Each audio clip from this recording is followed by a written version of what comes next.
place. Here we go. Whoops. Got to record. There we go. All right, here we go. In 3, 2, 1. I wrap Kemper burgers night and day. I wrap them to the left. I wrap them to the right. I wrap them up and fold them down and send them out all night. Yes, I am the rap king, and you know it's true. I wrap them up and send them out straight to you. Right now, wrap your hands around 12 delicious Kemper burgers and a hot sack of crispy fries. Call for a free informational video on acne.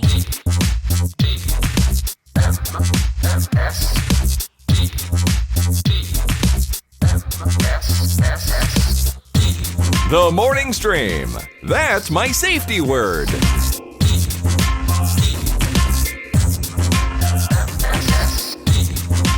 Good morning, everybody. Welcome back to TMS. It is the morning stream for Wednesday, February 23rd, 2022. I'm Scott. He's Brian. Good morning, Brian.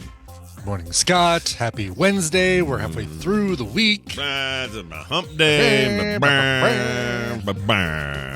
Hey, what's everybody doing? We're frozen here. Brian's frozen there. We can't really do much in this horrible snow and cold. It's cold. No, it kind of sucks. I mean, it is, I was telling Scott, it's -2. What the heck? All right, so I'm looking, the dude just drove by. The recycling truck just drove by, and I see my trash can, now emptied, still sitting on the side. But there's a chunk of cardboard next to it. Like they gave me some recycling. Did it? No, so it didn't fall out of yours? One of those it must have fallen out of the thing, but what's the deal with that? Yeah, that's not supposed to happen. So it wasn't your cardboard that just fell out of your can. They dropped somebody else's cardboard out of their thing onto your You're area. good at driving the recycling truck. You're not good at taking the recycling. You got half of it done. He took nor left recycling. Yeah, no kidding. We put out. You guys have this. Nope, you do it today. We do it yesterday. We have we are off by a day when it comes to our recycling and trash. You're a Tuesday. Yours is Tuesdays. Ours is Wednesday. But you do the same day for trash and recycling, right? Same day? Yeah. Both go out. Yep. That would be dumb if they did it separate days, wouldn't it?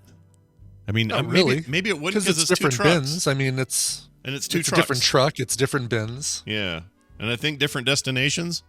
Except now we don't send anything to China because for whatever reason we used to, and now we don't. So they say we can only take cardboard with no paint on it. Okay, what else? That's it. That's all we can recycle now. That's the only thing we get. Yeah. Really? Because I've been told for years you do bottles and cans and all this other. Well, that was China. They did it. Now they don't. What the hell? We live in a hellscape. I just hate that our recycling company doesn't take styrofoam.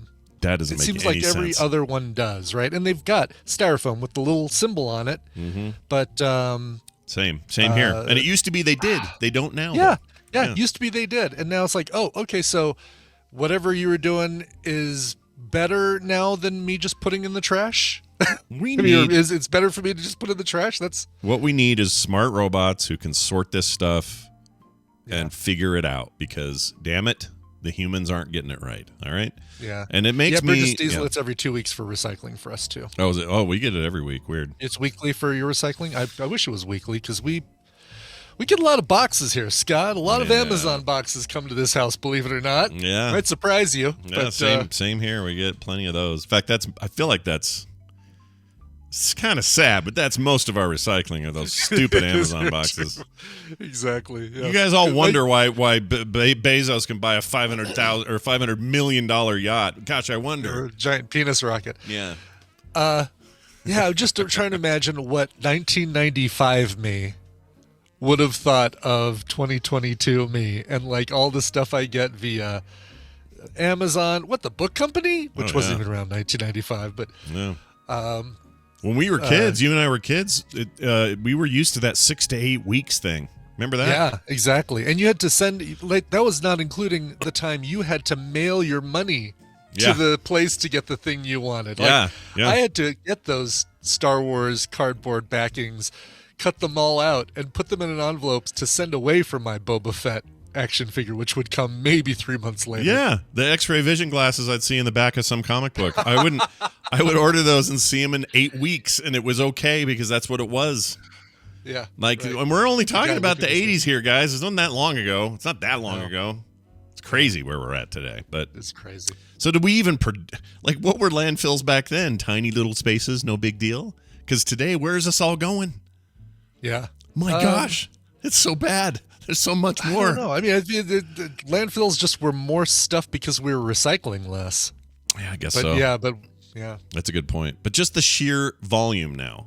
Like everything's packaged. It didn't always used to be that way. So everything's got a package. Hell, you buy lettuce today. It comes in a thin plastic wrap. Like everything's packaged. So I just have to think. I'm sure there's numbers, and if I know Captain Kipper, he's about to find them. Either him or AV Tech John. One of them is Googling right now to get us some information. Yeah, you guys find that. I'd love to know what, like, just the sheer volume of it today versus, say, 85. Give me a comparison. If you really miss that long delay of ordering something and then finally getting it, just go on to Kickstarter and back something. Yeah, do that. I think everything should be wrapped in rice paper because it just biodegrades. Oh, I like that. Yeah. Just throw that. Oh God, do you remember the first time you got something from? What were those sites? Mac Tech or 9 to 5 Mac or something like that. Like there were these sites where you would get your zip drives and things like that, and they would come when they started using the wheat-based. I think they were wheat-based popcorn. Yeah. Packing peanuts, and you throw them in the toilet and just watch them go. Oh, those are cool. Dissolve. Those are the best. Oh, Tiger Direct. Yeah, I'm a tuba. Tiger Direct, baby. Yeah, that manual or that catalog always had a lady with a little headset on the front going. Yes, excited to take your call. Yeah, she was stoked every time she Would saw you like us. a new jazz drive? It holds a gigabyte. A gig? That's impossible amount of space. No one will ever fill a gigabyte of space. Right. All right. Icor sent that giant plastic monstrosity that's under the water out in the Pacific, the Great Pacific Garbage Patch. Man, that is gnarly. There's going to be some day where we, I don't know, pull that up, and we're all going to be horrified. It's just going to be the worst. There'll be bodies in there. There'll be freaking... it'll be 90% condoms or something weird. It's just gross. What a gross I think what thing. we need. So what we got to do is we got to have the spaceship that scoops it up in a net and just takes off right to the sun and drops it off. Yep. Or fly around it. Sorry, and turn back time. sun. And then we figure out. Oh, I guess a lot of that stuff shouldn't be burned, and now we have a big green cloud. Oh no, I didn't think of that. The solar system. We always think, just send it right into the sun, but you're not thinking about what the sun would then do with it. Like exactly, it'll come right back to us. Make a trash moon. I like that. Make a trash moon. Oh, you know what? Don't even make a trash. Okay, I see what he's saying. Like the body of the trash would become the moon. All the trash, we put it just up in space and let it collect up there. The problem with that is if it gets big enough, it can alter the course of other small bodies and things. You could have it change tides and stuff like that. Yeah, we can't have that. So here's what you do instead. We fly it all the way over to Io. Doesn't have to be right. It could be another moon. Right? Yeah, just take it to another moon and just dump it on Io. Who cares? That place is a dump. No one's ever going to go there. I mean, look, I love the Expanse as much as the next guy, but we're not putting a base on Io. Okay, it's not happening. All right. Exactly. Yeah, we're serious. Hey, you sent me a thing, and then I forgot the person's name. So maybe I'll find it while you. I want to play this. How's that? Yeah, this is great. So the one part of the Wordle craze, which is kind of dying down now because now that corporate America owns it, nobody gives a shit. But or they give less of one. But no one ever thinks about this. So we have accessibility options on our phones these days, where if I'm blind, let's say, one of the options I get is if my mother texts me, my phone will read to me what she says, right? Right. It's really Hello, nice, honey. yeah. I hope you're doing well. And and you just get the message.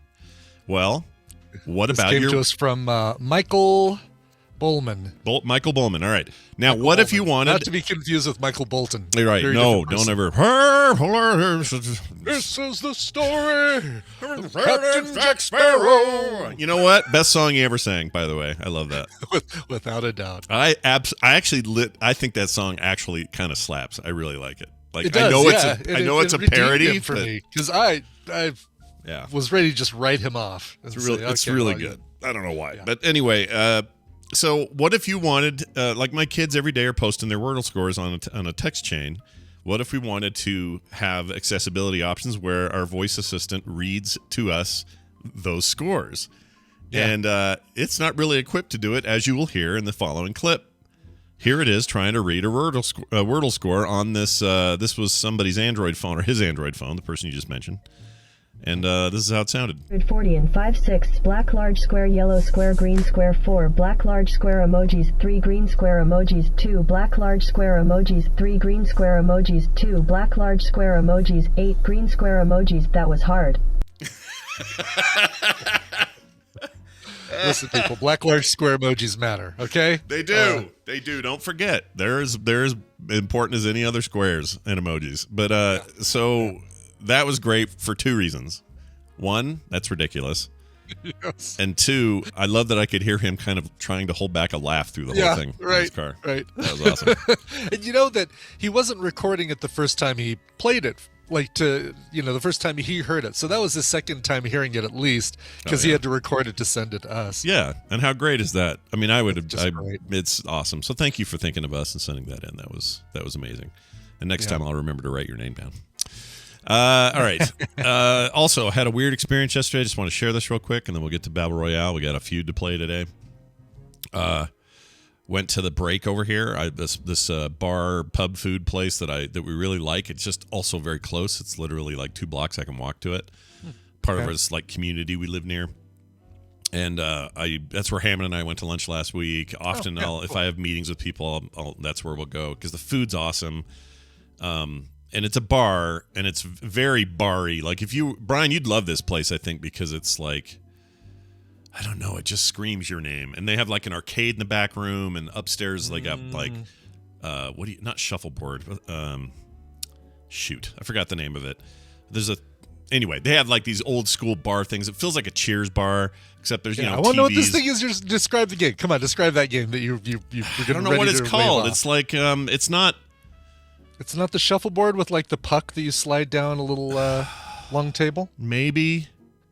Well, I always thought shuffleboard was a thing you stood and did. Is that not true? On a cruise ship, you do, right? You've got sticks and you've got pucks, and you push them down on the Lido deck. But in bars, it's still called shuffleboard, where you've got the little pucks, and it's a long wooden board with cornmeal tossed on there, and you try and get as close to the end. That's it. Yeah. Yep, that's totally it. I didn't realize that would also be a shuffleboard. That is also called shuffleboard. Yeah. All right, because my stereotype is old people on a boat playing shuffleboard. Yeah, it is. Yeah, no, we had a great time playing that in San Francisco last year when I went there for Chris Brown's 60th birthday. Ah, very nice. Oh, that was just that recent trip. Yeah. It was, yeah. Took over a bar that had a shuffleboard table, and me and all of his brothers played shuffleboard and drank. It was great. It was a really good time. That's really cool. So it's like that kind of place, and it's very cool. Awesome the way it's lit. Amazing. Just a really awesome kind of sportsy bar thing. Mm-hmm. And the food's really good. It's always been good there. And so Kim and I, we go there yesterday. We're just like, we're going to grab lunch real quick before she had to go take Carter downtown for work stuff. So we're like, all right, we're going to go in there. And by the way, this place is completely, the masks, forget it. We're done. Everyone's done. They're done. So that's exactly what we're seeing here too. And I joked yesterday that it was me and Tina. No, it's the city of Denver basically said, like, oh no, we're in this thing for the long haul. We're playing it safe. We're a blue state. We gotta really make sure that we do our part to keep the spread of COVID. Oh, what? We don't have more masks anymore? Oh, okay. Yeah, everyone took off their masks. Is there a fire nearby I can throw my masks into and just Yeah, there was a bit of that. There's a bit of that going on here, and kind of everywhere. Yeah. I know everyone's sick of it, but you and I have a close friend who just lost somebody to COVID, and it's a nice reminder that it's still kind of gnarly. But anyway, the point is, so the point is, we go in there, we walk in with masks, take them off the table, no big deal, put them in our pocket. Sure. The server is the more appropriate thing now, right? You don't say waitress anymore, right? I think server is the appropriate term, which feels wrong to me. It also feels wrong. Yeah, I don't like it either. Server. I'm not here to serve me. What can you call him? Hospitality expert. I don't know. Whatever. Yeah, right. Food delivery person. Stewardess, says Pops and Recline. Yeah. Stewardess. Yeah, that won't get you in trouble at all. So anyway, she comes up to us, very lovely young lady, super, super pretty, probably in her 20s, wearing the giant. It's a big BK shirt, even though that to me I think Burger King, but it's short for the break. Anyway, she comes up to us, and my first thought was, because I'm weird, was I'll bet she smells like fried food. Like she's gonna walk past me, and it's gonna be like this aura of fried, like French fries and like shrimp fried this and that, because that's a lot of what the food is. I thought when she'd walk by, I would just get blasted with this like she's been in this kitchen too long kind of thing. And I don't know why I thought that, because in my mind I was like comparing she's young and very attractive, but then she's gonna have this smell that is gonna be fried food. I don't know why, just had this feeling. So she came walking by, and she goes, "Hey y'all!" She kind of had a southern thing going, which is fun because Kim's from there and all that.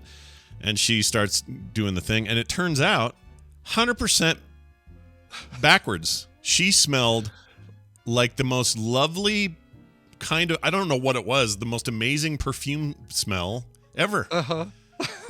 It was really nice, and I thought, well, how are you avoiding?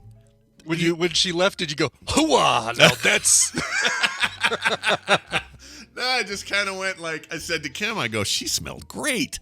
She goes, what are you doing smelling her? I said, I'm not like leaning over. She just walked by, and you can just kind of get the zone. That's such a weird thing to jump to. Like, I agree. Oh man, I bet she smells like grease. And yeah, the person who sits in front of the fryer making French fries and deep frying fish and stuff like that, they are probably going to smell. But unless you're like right in front of it, or unless the bar has really, really bad ventilation or just hasn't been cleaned in a while, she's gonna smell like she did when she got to work. I mean, when I worked at Chi-Chi's, I smelled like a burrito for weeks.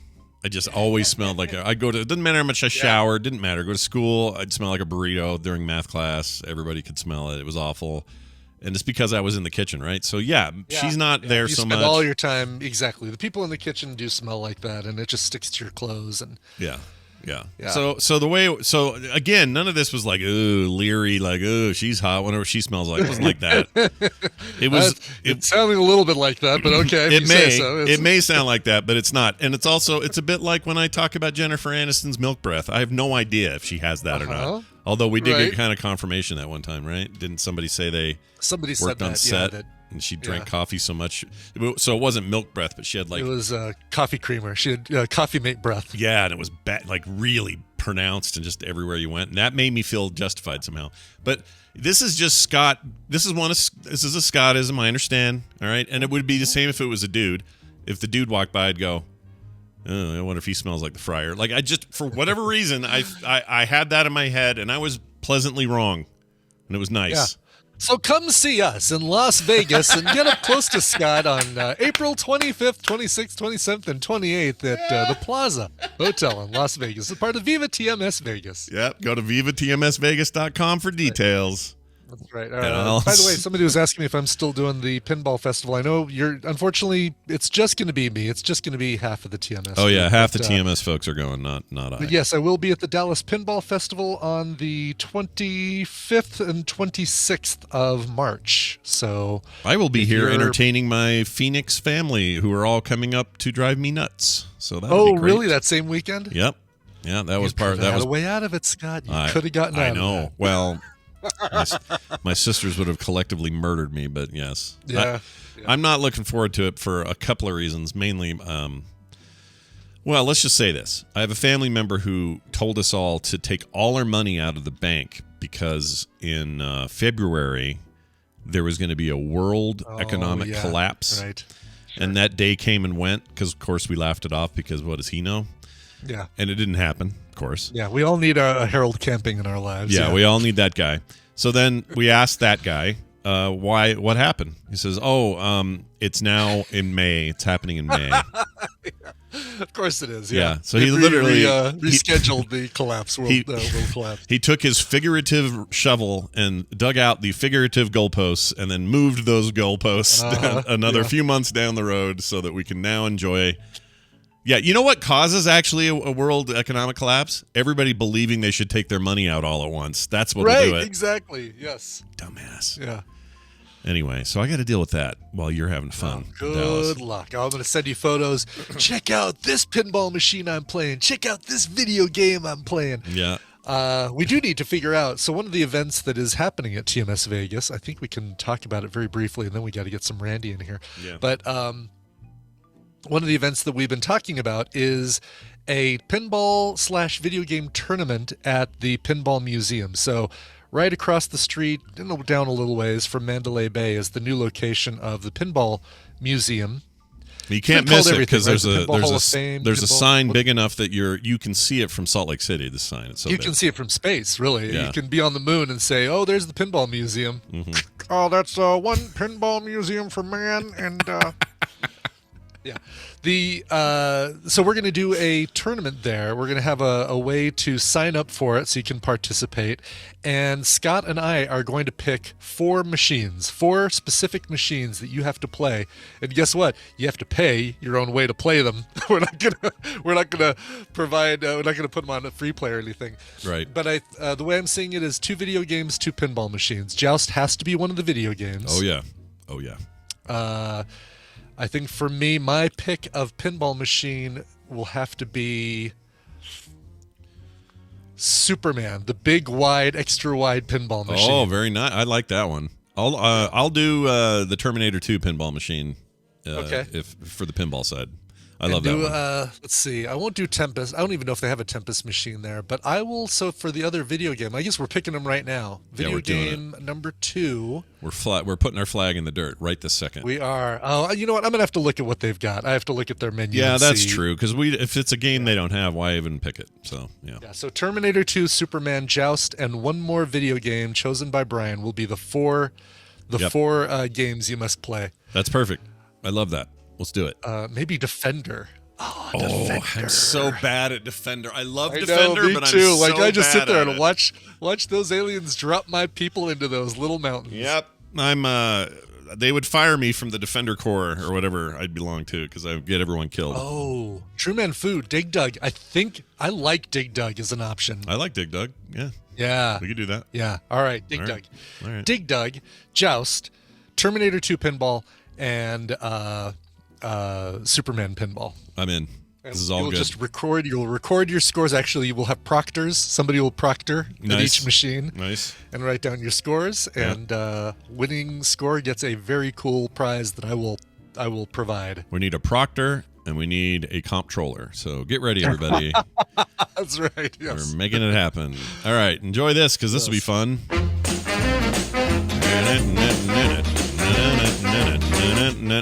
Hey, look at this. It's time for us to play the Tadpooly Feud, which we do on Wednesdays. Sadly, Brian Dunaway is out with some family stuff, but we do have this stand-in over here. You might know him. You might love him. It's Randy Jordan. Hi, Randy. Good morning stream. I am standing in. It's good to see you. Good to hear you. Yeah. And, I had 3 cups of coffee. I actually got up an hour early this morning. Oh, good Lord. And, what was that about? What for? What's the deal? Yeah.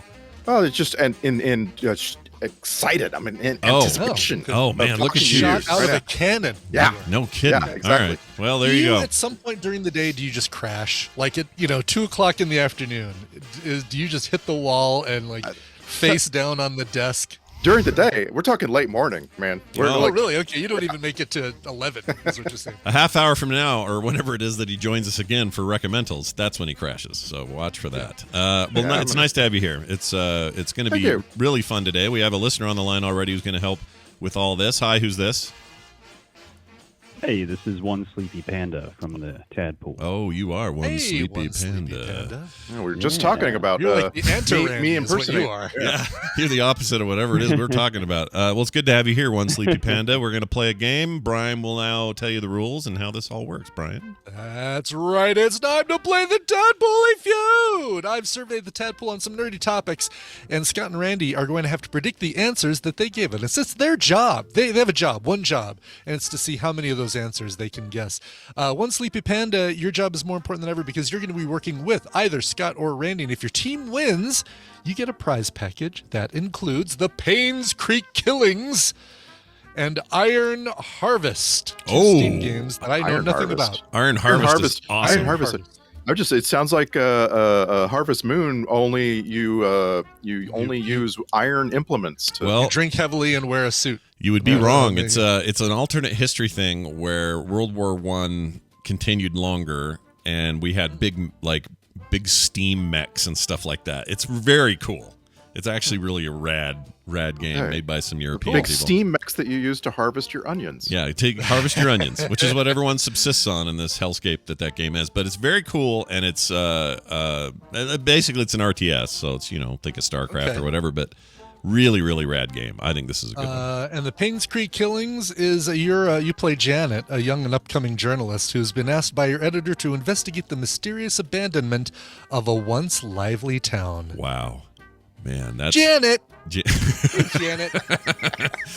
Better than Janice. All right. Hey, that sounds great. So let's do this. Yeah. Brian. I'll give you guys your topic. Please put your hands on your buzzers. And I'm bummed that, for the one reason I'm bummed that Brian Dunaway is not here today, we had 594 answers to this, and only 2 people passed. 2 people could not come up with an answer to this. That is one of Dunaway's big things, right? He's constantly going on about you got to figure out the pool, not the answers. Yep. Exactly. And he always laughs because I always call these people out who say pass. So 2 people could not come up with an answer, but 592 of them did. And put your hands on your buzzers and get ready for this.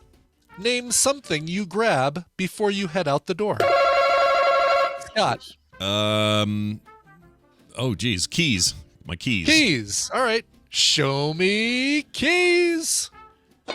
Ooh, number 1. It is our number 1 answer. Yeah, 229 people in the almost half of the people said keys. Ooh. So since there's no answers that can beat it, you and One Sleepy Panda will work together, and you currently own the board, Scott. Okay. This board is mine. Is this the highest number we've ever seen? 229 is really high. That's pretty high. It is really high. Yeah, I can't think of. I usually forget these games as soon as I'm done with them, but this might be certainly one of the highest percentages, almost 50%. Yeah, if not the highest, it's close. All right, One Sleepy Panda, if that is your real name. What do you think? Anything jump to your head? What would you grab on the way out?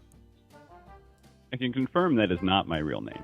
Oh, good. Good. I was concerned. Wallet is definitely the other thing I take when I leave the house. Oh yeah, you got to have a wallet. Why wouldn't you have that? Yeah, exactly. I'm gonna agree with One Sleepy Panda and say wallet as well. Okay. All right. Show me. Give me your wallet. Number 3. There we go. All right. And low-hanging cheap fruit. You guys are picking them all. Very cheap. We're only 4 points. Randy could get the bottom 3 and win. So we got to get this. Excellent. Yeah. Let's see. What else do you grab on your way out the door? I guess it depends on weather. I'm going to say a jacket. Okay. It's a bad one. I'll just say it though. A jacket. Show me your jacket. Damn it! That was jacket number 15 on the list. 3 people said jacket. Wait, was it number 2? Yeah, it's not number 2. I know. I'm like Dunaway. It blows my mind when what seems so obvious isn't there. Yeah, everyone needs a jacket, but maybe we got a lot of people in California. I don't know. Maybe they're all from like Central America, and they don't Could even own a jacket. Lots of warm climates. Yeah. What even is a jacket to them? I don't know. Who would even know? All right, well, it's over to Randy. How is jacket formed? Yeah. How you make jacket? All right, Randy, your turn. Hold on, I'm trying to see. The buzzer only works the very first time, and then it just gets out. Okay, all right. I was so excited to touch that button. Okay, all right. So, you can keep touching the button. It just, Here, I'll give you. We're all getting old. It just doesn't react after a certain amount of time. I don't know about these people. Like, this could be totally wrong now. Sure. But I know everyone I know on their way out the door, they grab their dog walking supplies. They get the leash and the poo bags. Yeah, that's true. All right. Sure. All right. Show me dog walking accoutrement. Oh, you people. Let's see. Leash was dog poop bags was tied for 21st. Leash was also tied for 21st place with one person answering each of those things. I'm trying for the 6 through 10 slots. I know you are. Yeah, you don't want to go for the low-hanging fruit. Yeah. Oh, okay. Whatever. All right. So it's a strategy. It's a strategy. Panda, here's an idea. I mean, we are in COVID land. What if is mask a bad idea, or should I not say mask? No, I think that's a good idea. All right, we'll say mask. I think that's a good one. Okay. Yeah, I feel good about it. Show me your mask. Oh, jeez! I should have put my finger on the button before I did that. Yeah, mask number 4. Okay, that's not bad. I still don't like how high we are. I wish we had some lower ones. Sure. Let's see. Without coat and like dog bags, I'm like, what in the world are they thinking? Like, somebody somewhere probably. Oh no, that's not a good one. Panda, you got anything jumping at you? Yeah, I think phone is an easy one. Oh, derp! You got to do the of course. 3-pocket pat, phone, wallet, keys. Yeah, you're right. You're totally right. They're all in the bowl. You got to grab everything in the bowl. So yes, phone. Everything out of the bowl. All right. Okay. Show me your phone. Numero 2. Yeah, that is the number 2 answer on there. Yeah. I think that says something about our society, but whatever, it's fine. And it does. I think if you run the first 7 answers, like if you take all 7, 1 through 7, I think you could mathematically win this with all the the lowest hanging fruit. Yeah. I can't. Well, I mean, there's no chance. Like, if you do, there's no chance I'm getting the remaining 8, 3, 9, right? There's just no possible way. chance. Oh, there's a possible way, just not probable. I think there's one answer in here that surprisingly a lot of people said that nobody's going to guess. I could give you 30 guesses, you wouldn't get this. What amuses me about the phone is that it never occurred to me when we first started this. It did not occur at all because it's already in my pocket. It's already you don't have to grab it before you hit the door. It's already you already have it. All right, let's see here. Again, we gotta remember the Tadpool are from like 2003. Yeah, they go back. Like, they have big fat phones that they don't keep in their pocket. Yeah, of course. They're all they're all millennials. All right, let's see. Scott and Panda. Yeah, you got any, that was a good one. Do you have any others hanging off the front of your brain there? Yeah, when I work from home now permanently, but I never left the house when I commuted without coffee or tea in a mug. Oh yeah, like a mug, like a warmer thing. Like a hot drink in the morning. Yep, that's good. I like it. Hot coffee or something close to it. I hope some sort of beverage. All right, we'll just lump it all into beverage. How's that? Okay. Show me a beverage. Yeah, people said water bottle, coffee, so I lumped all those into one. Because something you had to grab before you head out the door. By the way, number 6 answer for those listening who are not watching the video. Oh, yeah. Number 6. Okay. It's just because keys is so high, the number 6 answer looks like almost no one said it. Like it's right. I'm all out. I can't think of anything. I mean, I used to take my laptop to work, but I guess because you got it. Oh, your maybe bag, like your bag of notebook / purse / stuff that you take to work with you. Keep and say some more things and then pick one of them. A backpack. Yeah, backpack or bag. Maybe Brian will be kind to us on this. All right. Distinction. That's your answer? Yeah, okay. Yeah. All right. Show me backpack or bag. Oh. Or purse. Yeah, right. Backpack, purse. Yep. Okay. All right. Number 5 answer. You guys now have the top 6 answers. Can Randy win still if he had 7 through 10? He still can. Oh yeah, if he gets any 3 of the remaining answers. If you guys strike out. That's ain't gonna happen. Might happen if we struck out. If we struck out, I hope we don't stroke Please out. Don't stroke yeah, out. Don't stroke out. Not on the air. If there's one place I don't want to stroke out, it's on the show. I would hate that. All right, let's see. So far, you're killing it, dude. So I'm relying on you more. I know this is a fun one. Like seeing just all the top answers being taken. Yeah, this is really good. Anything else jump out? I guess I could throw it to the chat room on this one. Shoes. Oh. Most people don't leave the house without shoes. All right. Shoe. Oh, that's true. You got to grab your shoes. You put them on. Because a lot of people don't wear the shoes in the house. They only put them on when they leave. Right. I swear to God, if coat isn't on here, but shoes is. I'm just like... It is summer sometimes, Randy. Yeah, that's true. Yeah, keep in mind, summer exists in some parts of this world. All right, so we're gonna say shoes. Let's do it. Show me your footwear. No. Oh, frick. I think nobody said shoes. Actually, let me look here. Yeah, nobody said shoes. I still think it was a reasonable one. It's a good one. Sure. All right, Randy, your chance to take it all now. Your chance, man. Yep. Yeah. Ugh. I was gonna save this for later, but I realize you can only strike out so many times. So, yeah. Let's get right to. I'm gonna grab my partner's bum. Oh. Okay. All right, Sam, you all right with that? Okay, go. Show me partner's bum. Okay, literally answer number 11 is God. partner's butt/boobs, because that's what it was said so often by people, that partner's butt/boobs so often needs to be in air quotes right there. I love that butt/boobs as if it's the same area. Do you know what I'm saying? Like, I understand. I did file them. I didn't want to have two answers of partner's butt and then partner's boobs. I just think it's great. Somebody grab your butt and go, I touched your boob. No, you didn't. It depends on which way your partner's facing, really. It's like, I'm heading out. Honk, honk. Yeah. You know, it's that is such a tadpole answer. Yes. All right. It's back to me and Panda. Oh, boy. One strike left for each of you. Yeah, this could kick us out. And then, it would be up to Randy to actually get the last 3 or 4. But yes. Still, how about... I mean, how many people grab, like... I know I grab and put in my pocket my... I have a pair of earbuds I always take with me, but I don't use them in the car. But I take them with me. Is that too weird? I don't know. That's what you say on Skim every time. So I do. I'm going to say that's on the list. Yeah, I claim that, and I actually do it. Yeah. Okay. Yeah. Let's say earbuds of some sort. All right. Or all right. Headphones. Show me those greasy, grungy earbuds you shove in your pocket. Yeah. Oh. Number 10 answer was earbuds. Yes. Yeah, that's a winner. That's a winner. That's the win right there. That's a chicken dinner. Okay. Good. Yeah. I like that. Wow, I should go with my instincts more. You can do this.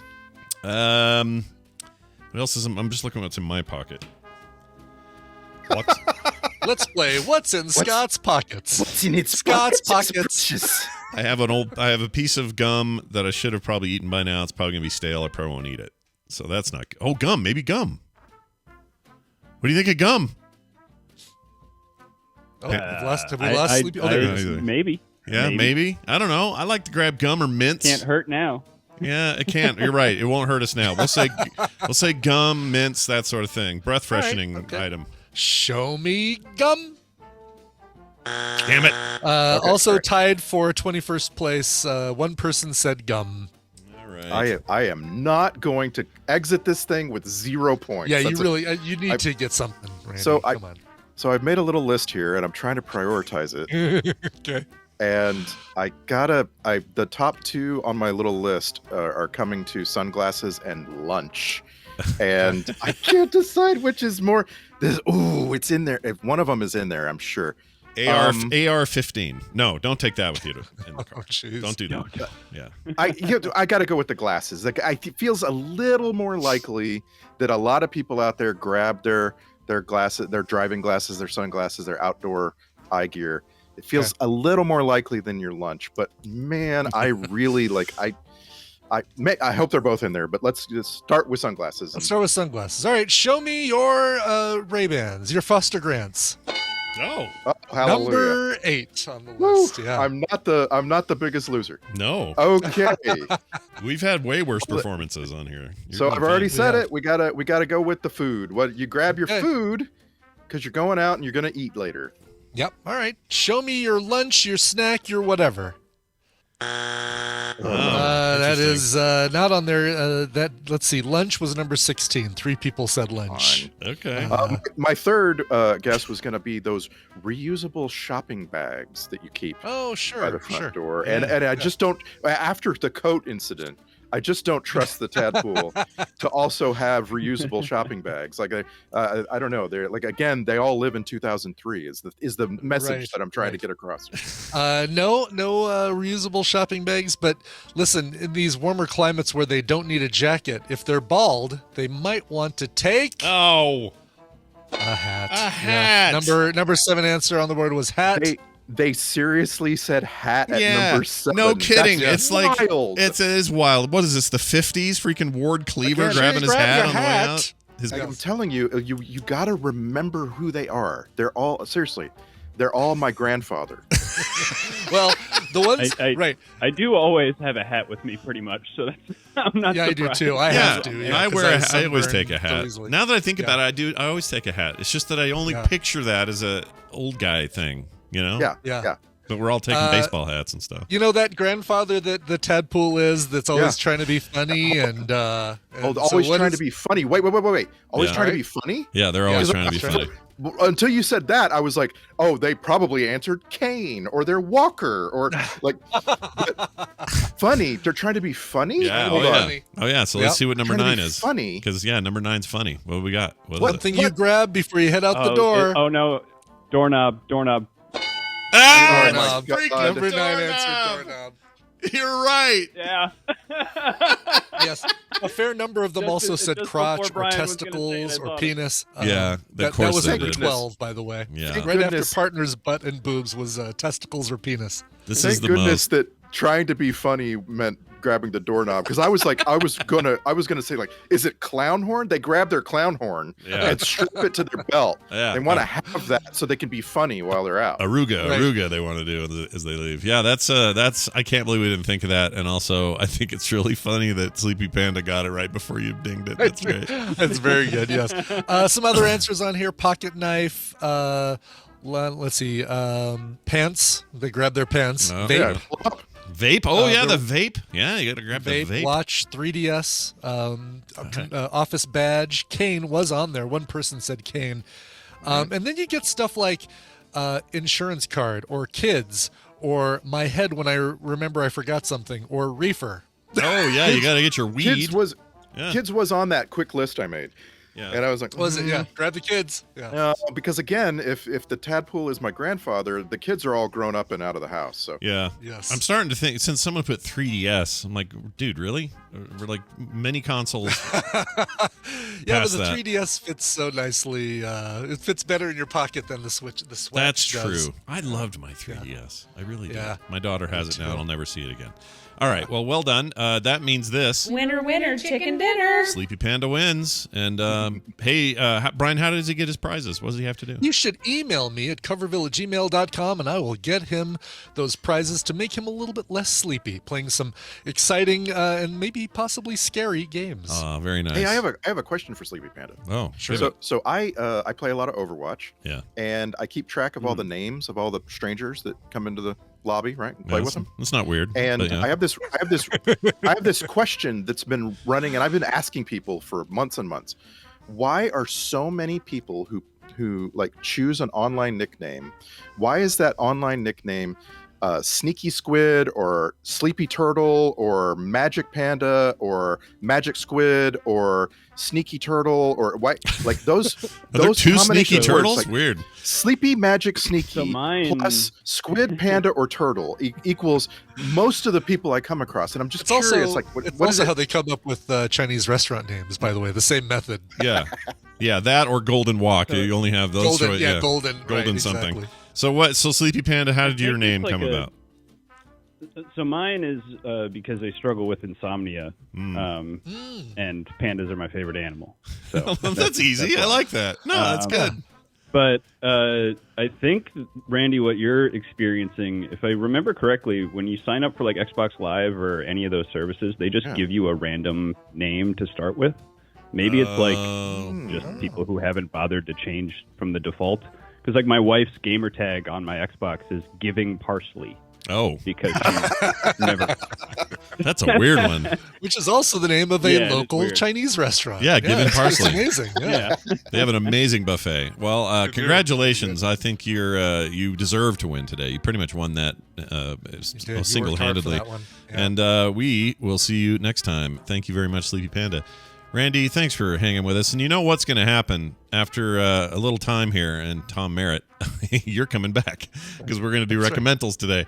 So that'll be fun, right? Are you looking forward to that? Yeah. Talk to you soon. All right. Bye now. Okay.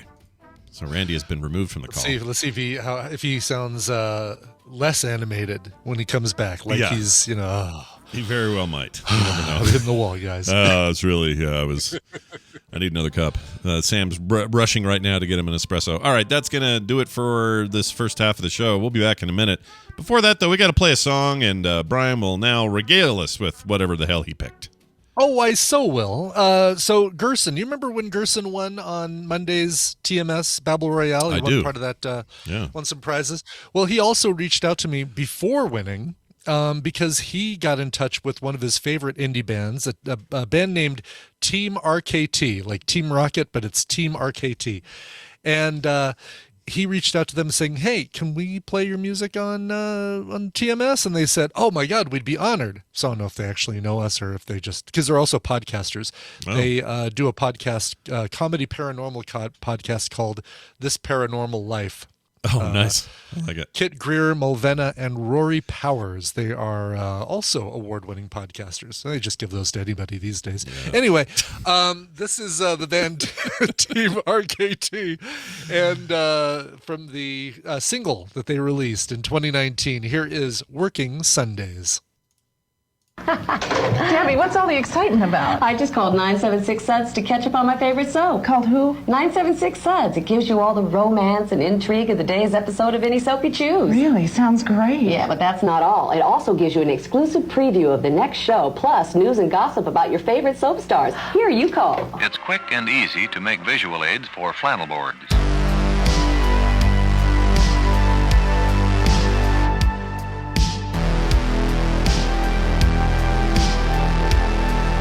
Broadcasting live from Mountain Time, the only time zone that matters.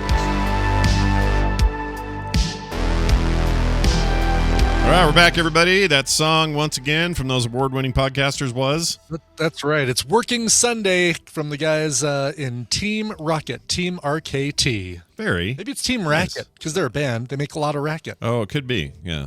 You never know until you try. Yeah. Okay. Hey, what if we added Tom to the call? How would that make you feel? What if Tom is the meat in the Randy sandwich? Yep.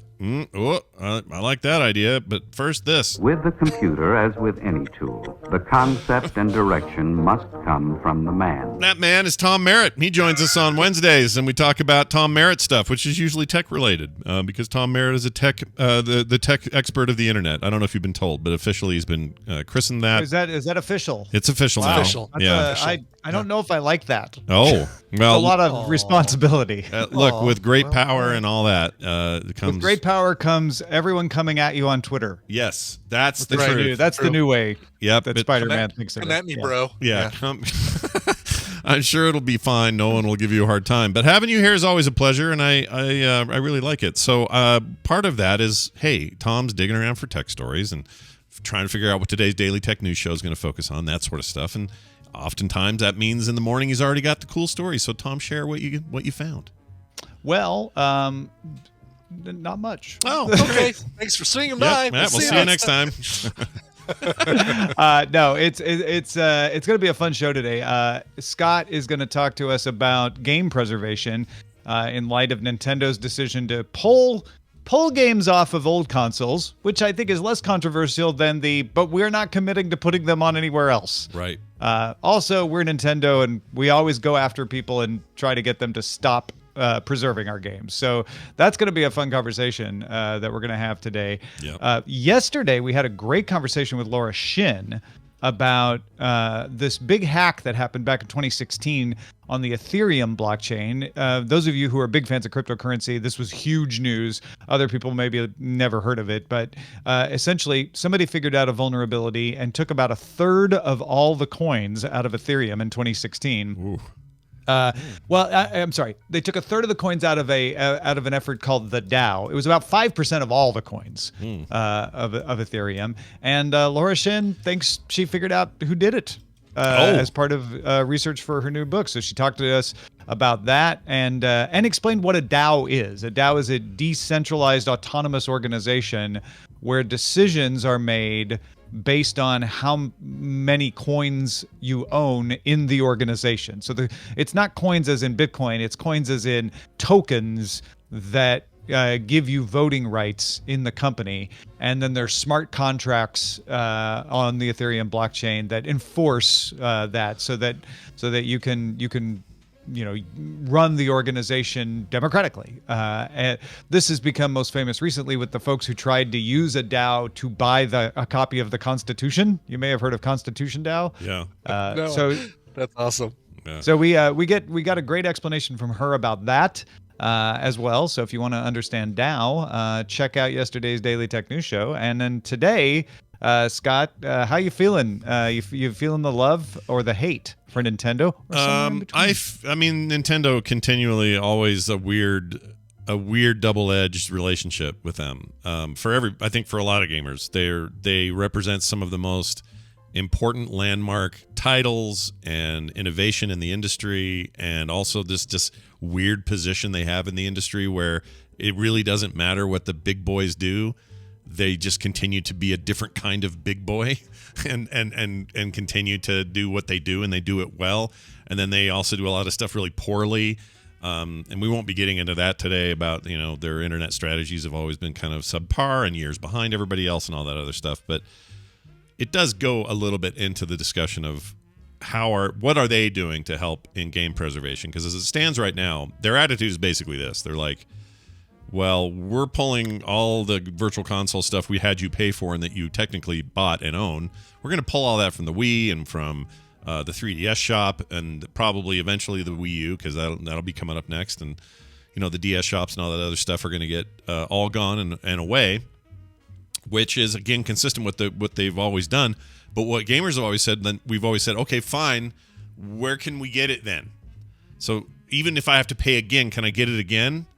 No, we just don't have that. Like, they have a fake vault, kind of Disney vault style idea of we may introduce it when we're ready, but for now, that $20 you spent, just pretend it never happened, and then it's less intentional. Disney acknowledged the vault. These are going back in the vault. Get them before they go in the vault. It was it really was a marketing idea. Nintendo doesn't seem to be using it that way, do they? No, they don't. And if they did, at least it would be a little more straightforward. But it's just, I know it's not quite this simple, but it really is like, stop pirating our stuff. Okay, where can I get it? And then them just being silent, not saying anything. Like, it's just literally like that. Like, make it available. Game preservation is different than piracy, though. And that's the other distinction I want to make today, is that it's, nobody's really asking for them to make it so everybody can get their stuff for free, or nobody's saying they want to pay double for everything. Somebody's saying it, but that's not the point, right? Yeah, that's not the point. The main issue, a lot of people working in that space are just trying to say, well, look, especially online games, like, we're about to hit a phase where a bunch of servers get shut down from things that happened in the early 2000s.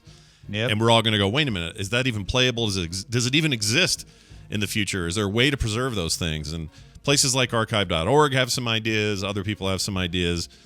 I think that Nintendo would really benefit, given their place in the history of video games, they would benefit themselves and us if they took a more active role in preservation. So we'll talk about that and get into the nitty-gritty of it, but I'm looking forward to it because it's a topic near and dear to my soul. I'm probably going to trot out my metaphor I've been testing lately, that the internet is like an old house. You think the internet was literally built in the 70s, right? Yep. The construction began in 1968, and so when you live in a house that old, it's constant maintenance, stuff that you forgot about. Just, the pipes need changing, and you get some dry rot somewhere, and that the internet is starting to act like that. It's like, oh yeah, this thing's been around for a while. Like, it works great when it was new, but servers going offline. Oh right, we didn't think about that. We talked last week about the versioning of browsers becoming a problem, where when they hit version 100, a lot of code didn't accommodate for 3-digit version numbers in browsers. So, there's a lot of these little these little maintenance issues that are popping up as the internet ages. I think that's a really good analogy. You know, you dig around an old house long enough, you're going to find your great grandpa's stash of 30s porn somewhere in some corner, or you're going to find out that the pipe is about to break for the entire sewage system because no one thought of whatever. Or those things where you like never thought about the fact that could become a problem until it became a problem because everybody kind of forgot it existed because it kept working for so long. It's kind of the 2K thing, which was, make of that what you will, but the Y2K thing, but not writ large, but like there's just lots of tiny examples of it. And some of it is purely just, well, we don't want, the Matrix Online to be lost to history. We want whatever that was to be like we would anything else, an old film or any other historical record. We want it to persist and exist and be cared for and not just treated as, well, here's an IP that we may let you touch once in a while and then hide it away from you. And for some reason, the games industry is just always thought differently than almost the rest of what the world makes. Movies, music, all of that stuff. Not that they don't have their own issues with, piracy and how do you get it and who's getting paid and all that. I don't mean that, but just, nobody ever says, well, that's it. All of Bob Dylan's records are going behind the wall. We're not, we're just not getting them anymore. Why? Well, we quit making the Walkman, so no more Bob Dylan. I guess you just won't get them. That's such a good analogy because there's plenty of music that isn't sold, that's in the vault. Right. But it's not the most popular stuff, right? Right. And that's what Nintendo is doing. They're like putting very, very popular things, weird off-cut things that never took off from Nintendo. There is an audience for that, and those should be preserved. Right. We're not even just talking about preserving history. We're talking about things that people are like, yeah, I'd still like to listen to Bob Dylan. Yeah, I'd still like to play that game. Yeah, and there will always be some bad actors in all of this, but that's no different than somebody making a fake Mona Lisa and claiming it's real. Like Bob Dylan was a horrible actor. He was a horrible actor. Great musician. Yeah, amazing musician. Yeah. Couldn't act his way out of a bag. But anyway, so more on that later. I'm really looking forward to it because it's, again, it's a thing, especially with this new retro show. We're talking a lot about preservation, emulation. Oh, yeah. All of that. So there's I don't know, it feels ripe and ready for conversation. So that'll be today, 2:30 Mountain Time. Apple. Yeah, it should be good. And plenty of other stories too. So if you're looking for just a complete coverage of the day's tech news, look no further than the Daily Tech News Show. Tom, anything else going on you want to mention? I do. freetomnewsletter.com. Oh. Uh-oh. They caught him. They finally got him. Yep. That's the most frozen I've ever seen, Tom. Look at him. Yeah. If we don't free him, look what happens. Yeah. He could be punking us. He could have just, he could be holding super still. Can you imagine if he pulled that off? There's no way he could go this long. Thanks to see. Oh, there he The best part is I still hear you just fine. Oh, do you hear us? I never lost you. Oh, that's weird. You rudely interrupted me. Yeah. And I was like, what are you? Oh, I'm frozen. That was weird because you went complete rock solid frozen and didn't move, and then now you're back. And it was a great frozen Tom face because it looked like the way you look at us when we're talking. Like you're not responding to something. It's just Tom being polite and listening to us. And so we're like, yeah. And the last he could be punking us. The last words out of your mouth were "free Tom," and then I'm like, yeah, we need a free Tom. And I was saying like, thanks to everybody who writes in, and then you interrupted me by saying they got him. I'm like what? But I'm thanking people. Yeah, what a rude host I am for I very quickly understood what was going on, but there was a moment where I'm like, they got who? What? Yeah. What's going on? It's very odd, but I enjoyed Bin Laden? it. Yeah, hopefully. All right. I thought they already had him. But later, freetomnewsletter.com. Yes, go do that, you guys. He needs to be freed, as you can tell. Tom, have a great day. We'll see you soon. Yes. Bye now. All right. I don't know what that was about. His internet took a fart. Yeah, just a hiccup is what it was. Thank goodness it was just a hiccup. And it's okay. These things happen. Fine. We work through them. It's fine. It's fine. All right. Now let's do this. Oh, I can't believe it. It's almost like he was here earlier. It's Randy Jordan. It's like he never left. Good morning stream. My goodness, you're having the best show you've ever done now. Wow. It's amazing. Wow. I'm so impressed with this episode of the morning stream right now. That's amazing that you are, and you're a part of it, Randy. Think of the history. It's amazing. Yes, that's right. We're taking this thing to the moon, the trash moon. Yeah. We're taking it to the moon. Yeah, Randy had a handful of meth between last we talked and now. And full. I would love to quiz Scott sometime on what he thinks measurements of various drugs are. Oh yeah, I have no idea. I know people do like I'll tell you, like 8 Ball. I've heard of that. No, not 8 Ball. Yeah. I would like to know what he thinks the 8 in 8 Ball stands for. I'd like to know how many ounces of weed he thinks are in a joint, et cetera, et cetera. I have no idea. I'll tell you, it's 3. I'm in for this. Whatever it takes, I'm in. Three shovels to the hogshead. Some kind of old 1800s measurement. That's what I'm going to use. So look forward to it.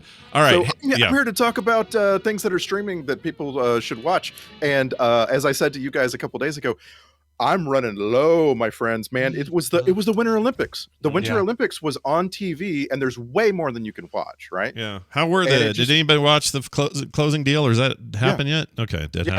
I didn't. It happened on Saturday there, so it was like late Sunday morning for us. Yeah. How'd that go? Was it all right? Or? It was fine. It was a pretty good closing. Like there's a whole group of American skaters who hadn't gotten their medals yet. Like the whole thing is to have everybody come out into the stadium, right? And all the different countries are mixed together instead of how they showed up. They all show up separately, but now they all come in mixed, and the medal winners are all wearing their medals, and they all take pictures together, and they have a good time. Yeah. And so that's really freaking cool. But there were a bunch of people that hadn't gotten their medals yet because of the skating controversies. So that was kind of weird. I thought that since Valieva did not place, they were able to do all of the medals for that. No, the team skating events, like the American team had won silver, or ostensibly won silver, but weren't given their silver medals. The Russian team weren't given those particular gold medals, and it's I guess it's better this way because like they might get disqualified and the Americans might actually be given gold. But anyway, I'm just saying the closing was weird. As you know, Brian, the controversy around 15 and 14-year-old girls taking heart medication in Russia is just it's just well crazy. That's what I wondered, if it's like at the end when they're all mingling, so all the countries are mingling together, do the Russians just run around with syringes giving everybody steroids and like they're like, oh hey, you're from Zimbabwe, how's it going? Right into his neck. There's been a Russian doping scandal at all Olympics for like 20 years now. As long as there's been dope. Yeah, it finally came to a head 6 years ago. 6 years ago, they finally said, "All right, Sochi was beyond the pale. We're not gonna let you guys do this anymore." And then we're just letting them do it. They're just, it's fine. What was that Icarus documentary a couple years ago? What was that called? Oh, dude, watch that documentary. That's so good. That was a recommendal, by the way. One of you recommended it. Yeah, one of us did. A couple years ago. It was me, but it's so good. Oh my gosh. It is. It's so freaking good because it's just a guy who's trying to make a movie about his own experience not doping in cycling. And he gets sucked into the Russian Sochi doping scandal. Yeah, that won the Oscar that year for best long form doc. It was very good. Yeah. 2017. There it is. Yeah, if you've never seen that, Brian, you should watch that effing movie. Yeah, I need to. It sounds right up my alley. What's crazy about it is the way it's. Well, Randy kind of explained it, but the way it starts is the guy's making a whole different movie. He doesn't even know what he's about to learn is going to happen, and when it does, you're like, holy shit!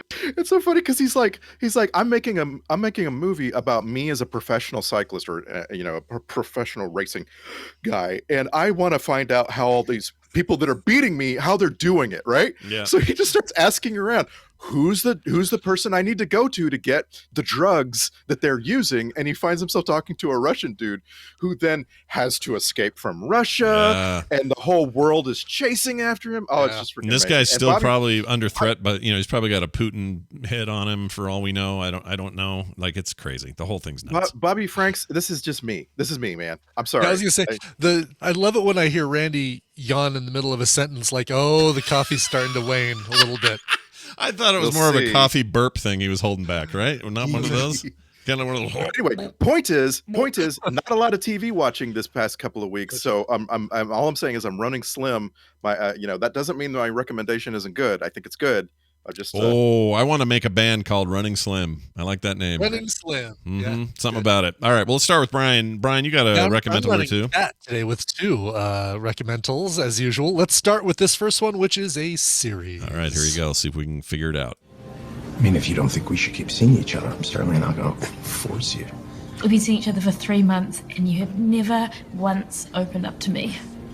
I do have a little girl to consider. A little girl? She's 11. It was a big step for me to start dating again. You're a grown man, aren't you? Maybe it's time for you to put on your big boy pants and be emotionally available. There's a lot for me to navigate with regard to Emma. Oh, thank you so much for reminding me. Please don't be sarcastic. Can you please not be a piece of shit? Okay. Emma's in a really fragile state right now. She keeps having these full-on panic attacks. I'm not even sure if I know how to stop them. Then I should talk to her. I'm an empath. Okay, are we ready to order? Does it look like we're ready? F*** off.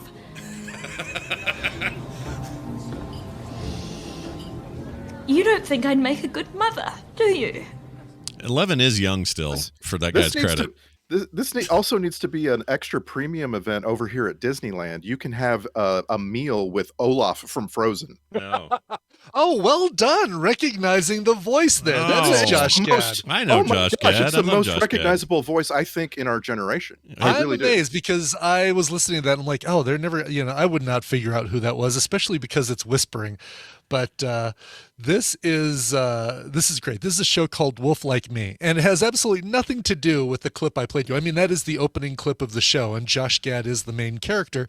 But this woman that he's on this date with, you never hear or see again. It's just, I like that opening as a way to kind of set his character up. Nice. The show. It's on Peacock. It's called Wolf Like Me, and shortly after this horrible date gone wrong, Gary, played by Josh Gad, picks up his daughter, and they get into a car accident with Isla Fisher, or Isla Fisher, one of those islands from Jurassic Park, I think. She somehow they keep bumping into her, like there's some sort of cosmic energy drawing these two people together, but she always mysteriously runs off, and even when they look like they're hitting things off really well, she takes off and you can't figure out where she's going. And that's all I'm gonna say about that, because if you know any more than that, it's it's a big surprise that I'm letting you in on. But well, thank you for the non-spoilers there. I like that. Yes, very exactly. Nice. Yeah. This is excellent. It's really funny. It's put together by who's the writer? Abe Forsyth, who also did A Million Little what is he? It's the Little Fires Everywhere, and I know what you mean. Yes. Pretty Little Lies, I think. Pretty Little Liars? Liars? Pretty Little Liars? No, maybe that's not it. I think it's a different. I think it's a different thing I'm thinking of that he did. that somebody else did. Yeah. Never mind. He did Forsyth. It's Little Monsters. Yeah, no. No. Little Monsters. Yes, it is Little Monsters. Thank you. Yes. All right. Zombie comedy film with Lupita Nyong'o. Correct. Never saw that. Anyway, this is excellent. Again, it's called Wolf Like Me. It's on Peacock, so I think it's available on Freecock. It might be. I'm not sure, but you'll have to take a look and see if you can get it without a Peacock subscription. Isla Fisher, Josh Gad, 6 episodes. You can binge this in an evening, and I guarantee you, once you watch the first episode, you're going to want to binge the rest of them. Oh, yeah. Looks like you can see it with commercials on Freecock. But you have to do the free cock.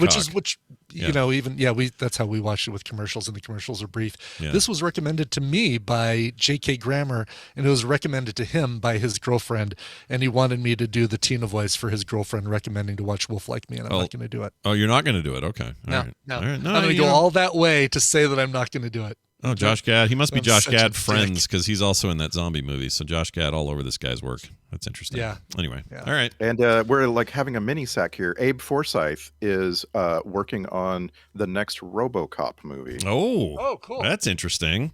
I didn't know they had another RoboCop movie coming. His IMDb photo makes it look like he just got out of bed, but whatever. It's fine. It's going to be called RoboCop Returns, which I just think, come on, guys. You can do better. Hey, if they bring RoboCop back and they put what's his beak in that suit and make him old, Josh Gad? No. The guy that played... Because that's the way it's looking. The guy that played the original Robocop. I can't think of his name. Peter Weller. Peter Weller. You put Peter Weller in there, and then we find out what's happened all these years later. Oh, I'd be into that. Do we know? We don't know anything about Robocop Returns, do we? Seriously, though, Josh Gad as Robocop, and he just wants warm hugs. Oh, my gosh. He's mostly an actor, this guy. You want to build a robot? Yeah, interesting. Oh, that's so funny. Yeah. Seriously, Josh Gad is one of those guys. Like I feel that way about him, like the same way I used to feel about Robin Williams. It's like I will just watch whatever. You're in really? Wow. Okay, that's cool. He does have a cool voice, so I'll give you that. All right, let's. Make sure you watch this. Wolf Like Me on Peacock. Let's jump over. Very, very good. Jump over to number 2 here. Is this some film right here? This is a film. Yes. All right, let's play it and see what we got. Why would you send me that stream? I have told everybody not to send me things like that. And especially a week before the IPO. I thought it might have been a crime. Delete it. Did you hear me? I thought it might have been a crime. Yeah, the devices pick up things, lots of things, and our policy is it's not our business. Aren't we legally obligated because of the Amazon Arkansas thing? Do you know how long that court case was? That was 2 years, and that was a murder. Trust me, Angela, we do not want our own Arkansas. I think this might have been sexual assault. Don't say that. You don't know that. It was an argument. I have a very strong feeling. Based on what? Based on my very strong feeling. Okay, just skip this one. I can't do that. I clear my list. I always clear my list. Yes, I know that, and it's one of the things that I like best about you. So here's what you do. You just mark this degraded audio and delete it, and then you'll be clear. Will you please shut up? I am trying to work. No idea, but I want to kick that guy in the nuts, whoever that is. You will after that scene. That is Andy Daly or Andrew J. Daly, and you know him. He usually plays a very sarcastic doctor. Yeah. Like I think on things like Veep or Parks and Rec. I mean, you know that guy. Once you see him, it's like, oh yeah, I've seen that guy in a bunch of things. He's usually wearing glasses, and he has like a very short tussled professional haircut. Yes. And he's very snide and very under his breath kind of sarcastic. Anyway, but the other person you're hearing is Zoe Kravitz, daughter of Lenny and Lisa Bonet. She is playing a character whose job it is to listen to smart device failures. Like, when you say something to your Amazon Echo and it doesn't go right and you say, no, that's not what I wanted. She's one of these people who listens to this anonymous audio and hears what you intended and what it did for you. And then she goes in and programs it or writes adjust the code so that when you request that thing the next time or when somebody does, it knows what the difference is and figures it out. So, and the name of that smart speaker, it's like Siri or Alexa, it's called Kimi, Kimi, and that is the name of this film. It's a Steven Soderbergh film, brand new, got released to HBO Max, and I had not heard anything about this when I saw it on the title cards. I'm like, oh, something new from Steven Soderbergh? Yeah, I'll totally watch this. This is kind of a rear view window for smart devices. JC Calhoun kind of hits the nail on the head. It is a rear view window. Oh, yeah. I'm sorry, rear window. Rear window, got it. Yeah, rear window. Yeah, I got confused. I was reading J.C. Calhoun, who wrote Rear View Window. Oh. Alfred Hitchcock's rear window view of the apartment complex movie. Right, that's the one. So she hears what sounds like a sexual assault, and she wants to get to the bottom of this. But unfortunately, she's also got like agoraphobia. Maybe is on the stream as well. She's very kind of has some OCD tendencies, things like that. So to get out of the house, especially during a pandemic, is a very big thing for her. And this does take place during the pandemic, but guess what? The pandemic doesn't even play a character in this film. It's like, oh, grab a mask on your way out the door. And there's no like, oh, we're in a pandemic and things are scary right now. No, it's like, that the fact that there are people outside wearing masks is the only clue you have to it taking place right now. So she's got to figure out how to get the appropriate information to her bosses, one of whom you heard there, who wants her just to get rid of that audio and cover it up before their IPO. And so she's got to kind of get around all that. Yeah, she's going to be written by David Koepp, it looks. Oh. It is, yeah, written by David Koepp. I like David Koepp's work. That is a writer, Scott, that you have seen probably a dozen movies. Oh, yeah. Speaking of Jurassic Park and, well, we won't mention that one. Mission Impossible. I know exactly what we want. You know exactly which one I just skipped over, didn't you? Yep. Yes. Yeah. He's done all sorts of stuff I like. I like that guy. Yeah, Spider-Man. Panic Room. Yeah, he's great. Yeah. Carlito's Way, that's a hell of a movie. It is. It's a really good one. Yeah. So it's you feel kind of claustrophobic with her during this whole situation because you're kind of experiencing her agoraphobia along with her. And Zoe Kravitz definitely. Oh, she's amazing. We love her. She is amazing. Yeah. She was in Mad Max Fury Road. You may not remember. Oh, I forgot that she was in that. Right. Wow. Yeah, and she was one of the wives, and also she's the new Selena Kyle. She's your upcoming Catwoman. Oh, right. She's your Catwoman. Right. Mm-hmm. Yeah, coming up soon, right? May? No, whatever it is. March. Like holy next crap! Month. Yeah. I'm very excited about that. Anyway, she's awesome. She's the best thing to ever come out of Lisa Bonet since The Gun. Anyway. Whoa. Well, I'm just saying. She's great. Name one other thing about that movie, Scott. I can't. Well, it's got the guy from 9.5 Weeks in it. That's all I know. Yeah. There you go. We even watched it for Film Sack. Anyway, this is called Kimi, Kimi. It's on HBO Max. And I can't tell if this is one of those things that's just a temporary, like, watch it for the next 30 days and then it's going away, or if it's going to be up there for longer. But it's getting really good reviews and it deserves it. It's really good. All right. I'm in. I will watch that movie. That seems like one I would like. All right. Here is my clip. This is a new Netflix film. And I feel a little bad because I probably should have held this for Film Sack. But I wouldn't mind seeing it again for Film Sack, so that'd be fine.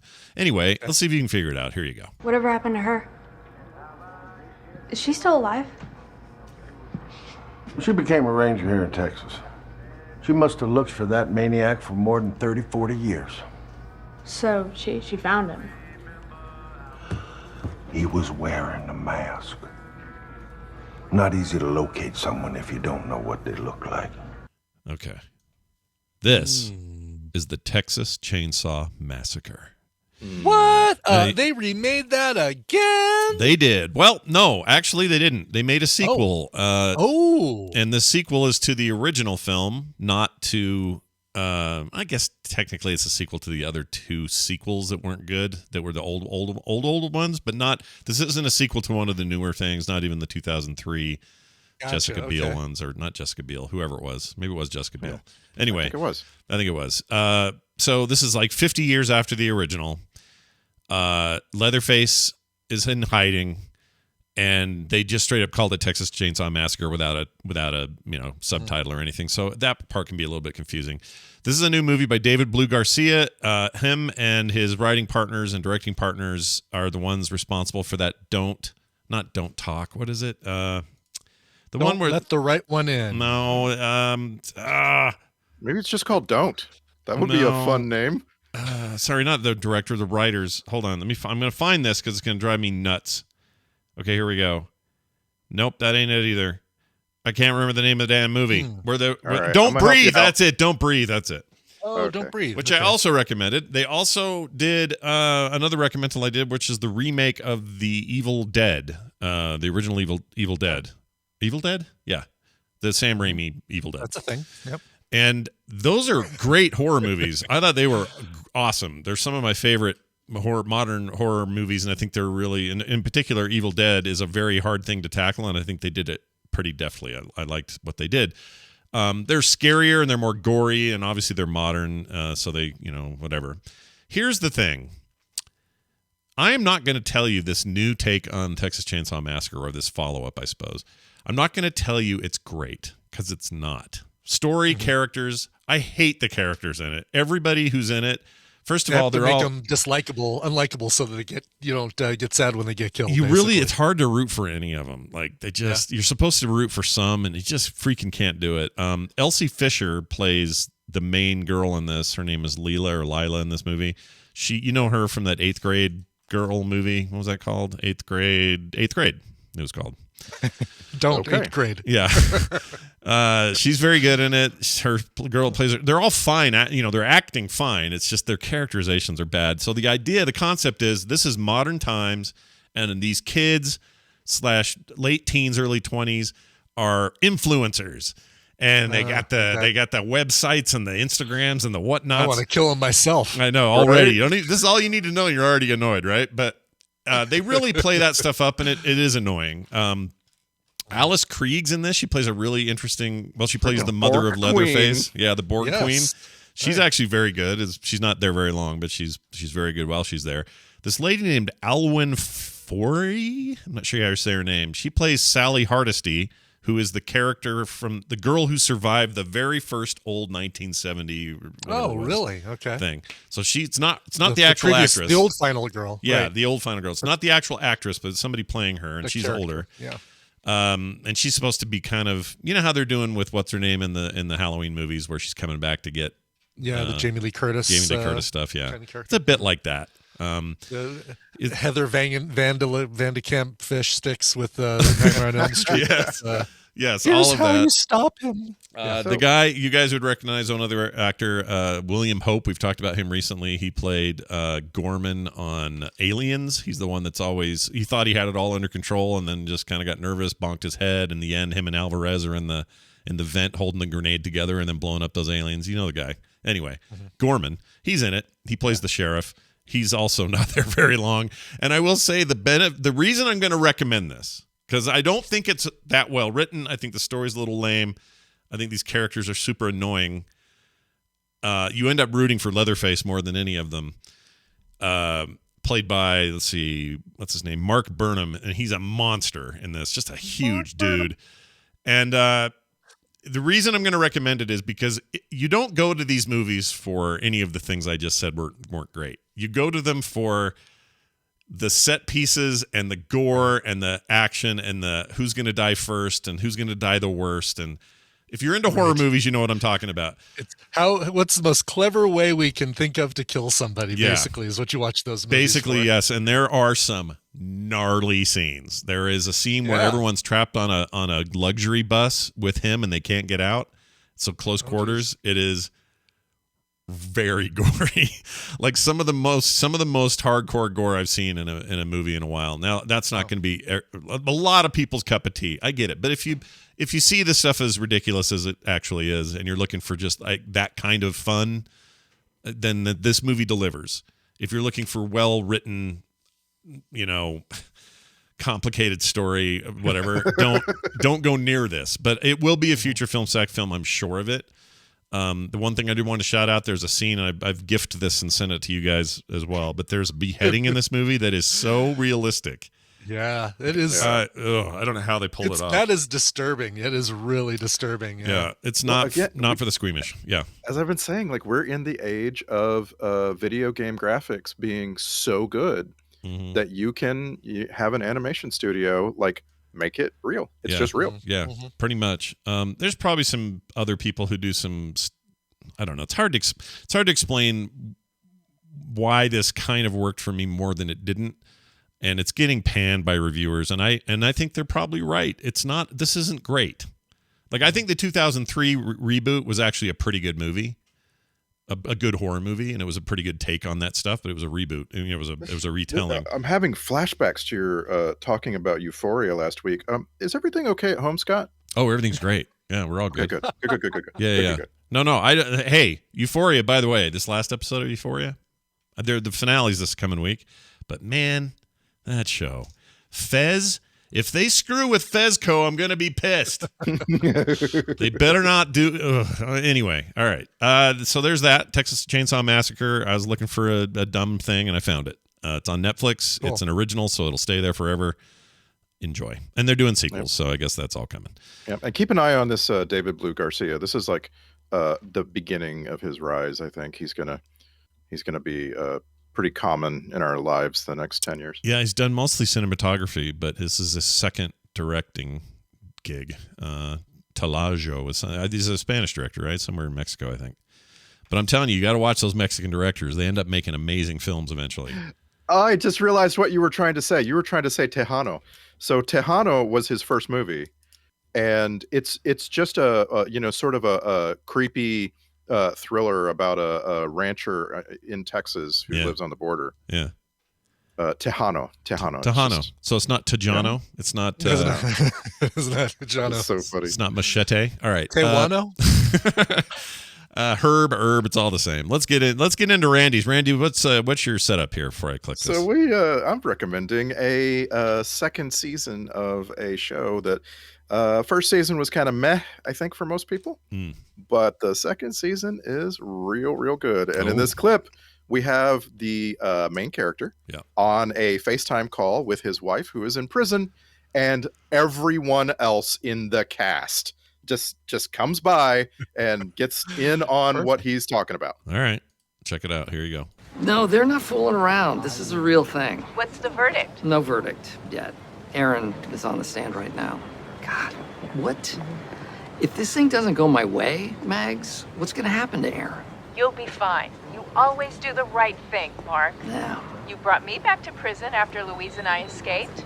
Because you had some intergalactic crisis. Honey, we talked about this. I had to take you back to prison because you can't just escape from prison. You did the crime. You have to do the time. Well, agree to disagree. Mrs. Nerd! Ahoy!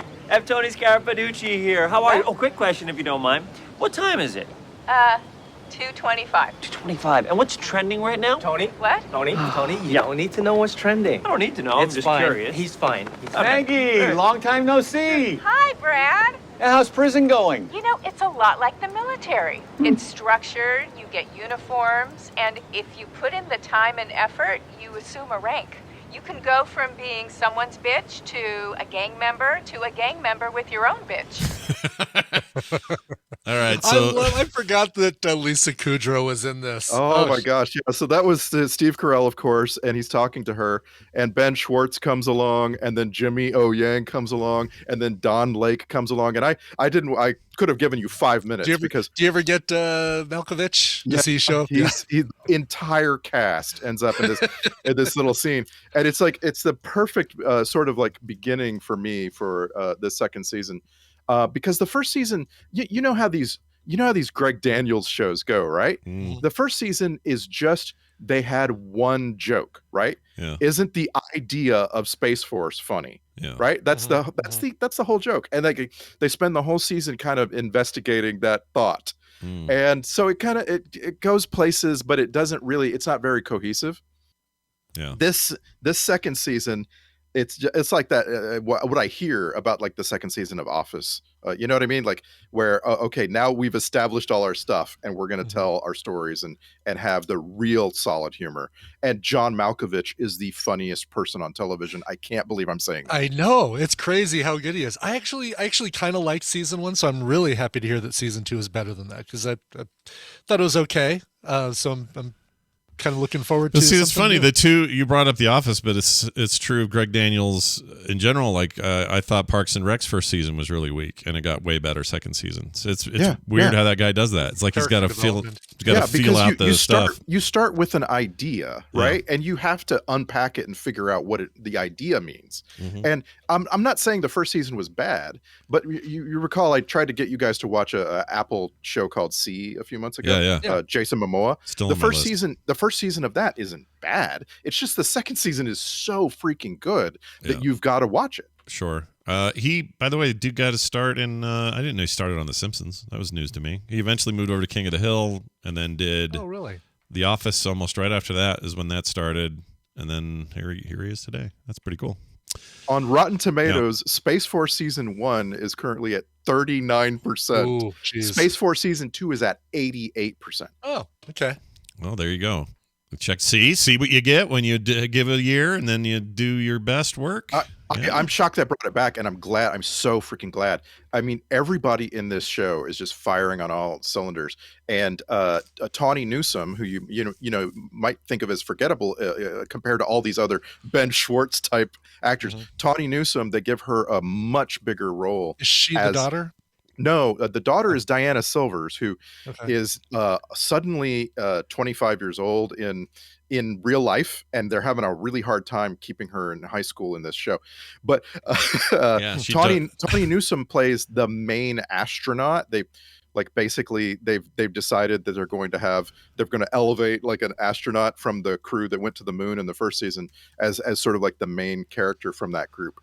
And she's real funny. She's real good. She's the last name Nard is funny just because it's funny, right? Yeah. I like the name Nard. It's funny just because it's funny. Yeah, it's just funny. It's like what's another one like that? I like people named Nard. I like people named like even he did it before. Leslie Knope is just funny. Right. Yeah. You know? It's pretty great. Yeah.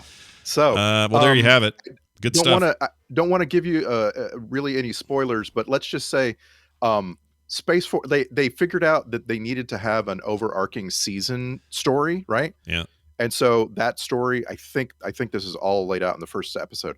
That story is Space Force is now on the chopping block, right? They have a new president, a new administration, as we do in real life, right? Yeah. And Space Force might be going away entirely if they can't figure out how to, how to get it together, how to do more with less money. Yeah. And so that's sort of the whole basis. I'm trying to come up with the name of the actor who is the man in Washington who's the heavy coming down on them. And Joe Don Baker. Tim Meadows. Oh. Tim Meadows is introduced as the Secretary of Defense. Uh-huh. And he's just like he's a straight guy on the phone, basically. And it's just he's so perfect. He's so perfect. I love him. That's one guy where when he was on SNL, I always felt like he didn't fit. Everything else, I always love him in. Isn't that weird? It's a little weird. It is weird. Yeah, because I felt like he fit in. I think he was on Saturday Night Live for the longest time. They even joked about how he still has a dressing room there at SNL. He was there forever, but I never did it. I always felt like he was apart from the cast. I don't know why. Yeah. It's just a weird sense I had. He's funnier. He has been funnier in other things lately. Goldberg's first thing that comes to mind. Doesn't he do a voice for Bob's Burgers? Yeah, as he's well? the mailman, and he's amazing. Right, Mike. Right. Yeah, he's really good as Mike.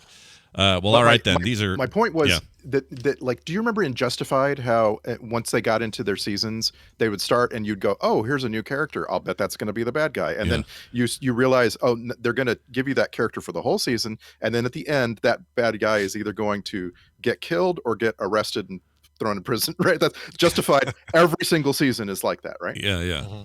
That's the feeling I get. Not the exact same scenario, but the feeling I'm getting from Space Force. Like, oh, they're going to tell you a whole story with each season. So I'm guaranteeing that there's a season 3 of Space Force. You're making me want to watch Justified again. Is what you're doing. I want to watch a show called Injustified that Randy was describing. And it's all available, right? Like it's Netflix. So every Cool. Starting to wonder. This is a topic for next week. I'm saving this. We're gonna have an actual topic next week in recommendals, and I gotta think about it a little bit more before I blurt it. Please do. But I have an idea. This whole binge versus weekly. I want to catch up and see where we're at with that. We'll talk about it next you week. Can't pull a Johnson if you tell us what you're thinking. No. I'm saying it'll be in that vein, but I want to rethink some of it before I make a firm statement on what my opinion might be. But I think it could be interesting. Like, do we like? Okay. Like, have we evolved? Have we evolved to like one over the other, even though we thought we liked one more when it happened? Oh, interesting. So we'll talk about it. Yep. Mainly for time, because we don't have time right now to get into it. Yeah. All right. Hey, Randy, guess what, everybody? Randy puts these on his Twitter account. He puts them on the Discord. He puts them on the Facebook group. He puts them everywhere you want to be so that you can follow up and watch the stuff we liked. And if you don't want to see Texas Chainsaw Massacre, I get it. Don't do it. I'll tell you what, though. There is a chainsaw on it. Oh, does it take place in Texas? Yeah, it does. And here's one other hint. The Borg Queen is now, she can officially say she's been in Face Off. Does a mass of people get curd? They might. Massacre. They might get massacred. Massacre. Anyway, Randy, good times. Thank you very much. Randy Deluxe on Twitter. Have a good one. We'll see you this weekend on Film Sack. Bye now. Same to you. Oh, there he goes. He got a little. He knew to quickly get that in. Yeah. I guess he'll probably be appearing on DTNS later, maybe Coverville tomorrow. I guess we'll have to see. Yeah, Randy's the new guest star on all things for the rest of the week, so look forward to that. Soundography this week is nothing but Randy tracks. It's all Randy music. And it's all Randy singing, yeah. You guys got what you asked for. Nice job. All right, that's going to do it for the show. I would like to thank the following people. Nicholas Shorten. That's right. He gets a ding. Wauga is his name. And also Brian Lawrence, another Brian. All three of you get bonus points today for being great patrons over at patreon.com/TMS. If you want to join up and be like them, do so, and you'll get great benefits all throughout the month. And during the I've week. heard about Nicholas Short and Brian Lawrence and Wauga is that they are forming a new boy band. And everything I hear, like Nicholas Shorten is the shy one, Wauga is the cute one, and Brian Lawrence is the perennially angry one. I don't know how that's going to work in a boy band, but I'm excited to see what they come up with. Wait, 10 years from now, you'll see Nicholas Shorten in all these like movies. Brian Lawrence will be strung out on drugs. And Wauga, Wauga will be doing like, I don't know, VH1 something, right? Exactly. Reality show. So look forward to it from those three coming soon to you. Hey, one other quick note. Next week, Brian's gone for most of the week except Monday. He'll be here Monday. Because you'll be gone. You'll be in California. And as a result, I have at least 2 confirmed hosts to announce. Third, I'm waiting for their confirmation. But Tuesday, my wife Kim will co-host the show. What? I know. Or no, not Tuesday. Really? Sorry, Wednesday. I got them backwards. Wednesday. Tuesday. How did you ever book her? I know. Can't even understand. It's really, I had to work through her people. It took days. It sucked. I hated it. I'm sure. And then Tuesday, one Justin Robert Young will be here. Get out. All morning. Yeah. The return of Justin Robert Young. Yeah, he actually got word. Because we had said something yesterday about how busy he was, and we missed him on his Tuesdays. But hey, you're busy. Somebody sent him a clip of that, and he said, "Hey, I heard Brian's not going to be, there. What are you doing Tuesday?" I'm like, "Oh, you want to come co-host?" He says, "Yeah." I said, "All right, get in here." Are we sure that this isn't the world's greatest con? It could be. And I know they're working on a new season, so I'm sure we're going to get some good promo on that the days here. But but anyway, Jerry will be here, so that'll be fun. And then Wednesday, I'll let you know when I know if the person confirms or not. And if not, I have backup, so we're all good. Cool. But I'm mostly excited to hear about your good time in California. If I can, I might try and do some little quick video streams and stuff. But this will be me and the family, so... Vacation, man. Well, let's face it, I'll be wanting to do anything I can to get away from all of them, actually. Yeah, no kidding. Yeah. Okay, you guys stay here in this room. I'll be in the other room doing the things I like. You guys gonna go on the Cars ride again? Yeah, I'll see. All right. The Cars ride again. Oh, you're gonna go shop for mouse ears? All right, you guys go ahead. That car ride's okay for what it is, but it's fantastic. It's so much better than the movie. Like it's good. It's a great ride. Yeah, you just don't want to go on it 5 times, no. Good. Once is totally fine. Once per visit. Yeah, once, maybe even once forever. All right, hey Brian, let's get out of here. We can't do it though because I don't have a song, but you do, so play it. We need a song, and we need to do this one in another language. We got to write in saying hi, it's Bree and Chili. I didn't want to say Bree and Chili wrote in and said hi, it's Bree and Chili. Yeah. And I wanted to request a song in celebration of my marriage to an amazing man who happens to be the latest and greatest of the many reasons this country has become home to me. Despite the pandemic and having our families split between 2 countries, we are finally making it happen in the U.S. on February 26th. When I ran off to South America 6 years ago, I had no idea how much amazing new music was waiting for me, especially as a fan of 80s new wave and 90s pop. It was hard to pare down my suggestions, but I settled on a great Erasure cover by the Argentinian punk band Attack 77 or Ataque 77. Let's see here. If all else fails, I'd be more than happy with a Spanish language Morrissey cover, since there's nothing more Chilean than obsessing over the Smiths. The precise day is not so important since the actual wedding falls on a weekend. Even the first week of March will be okay. So they're getting married this weekend, and congratulations to Bree and Chili and your husband to be. This is, so yeah, as I mentioned, this is a Take 77 with a cover of Erasure's A Little Respect. This is some great Argentinian punk right here. Enjoy this. Here is, well, I said it again, or I guess I'll say the name of it. It is called Un poco de respeto. We let Randy go at the wrong time. He would have had. Yes, we did. Yeah, he would have had some kind of, perfect rendition of that. Exactly. All right, well, here it is. Enjoy it. We'll be back tomorrow for more TMS. We'll see you then.